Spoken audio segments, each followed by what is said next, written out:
Unintentional consequences of Catholic social teaching means that I'm not going to bring any women up to my room anytime soon, so the room looks like this.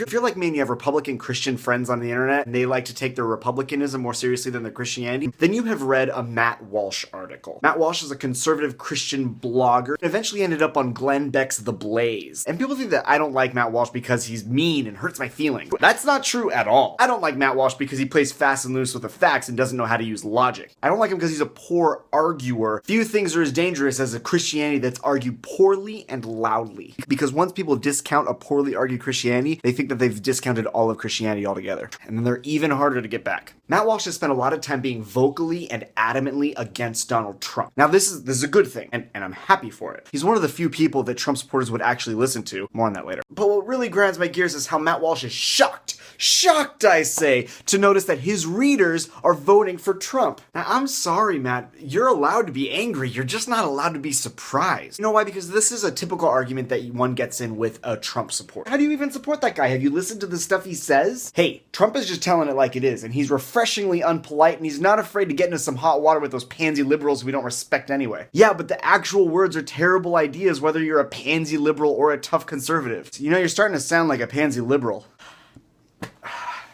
Call me crazy, but that sounds exactly like the conversation I've been having for the last 4 years with a bunch of readers of Matt Walsh. Don't be surprised that your readers are voting Trump, Matt. You trained them to. Right now, the best way for you to fight Trump is to publicly apologize and correct every time that your thought process started to mimic his. Every time that your words and your style prepped people and primed people into making the leap over to Donald. And Matt, you need to do this fast because you're one of the few people that they'll listen to. Because let's face it, most of us shouldn't even waste our time ranting about Trump on the internet. If you don't like Trump, chances are that you're not the kind of person that any Trump supporter would respect enough to listen to your opinion. If you've ever posted anything online with Stephen Colbert, Jon Stewart, or John Oliver, they don't want to listen to you. If you've ever reposted Humans of New York, they don't want to listen to you. If you've ever admitted to reading The Atlantic or The New Yorker, if you've ever insulted the South, insulted gun owners, ever looked down on country music, classic rock, or WWE wrestling, ever laughed at an SNL joke that didn't involve Adam Sandler, and if you even know of the existence of some musical called Hamilton, then no Trump supporter sees you as a viable source of information or opinions. And just so you know, that includes me. I have the disordinate love for Stephen Colbert, and I really enjoy espresso coffee and bragging about the times that I bike to work. What we need right now is a celebrity that has some kind of sway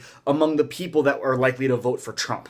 Somebody who's a champion of the little guy, someone who outside of his media work is an advocate for hard work and destroying government regulation and whittling away at government dependence. Someone who no one could ever mistake for a pansy. And after a lot of thinking, I can only really think of one guy. Mike Rowe.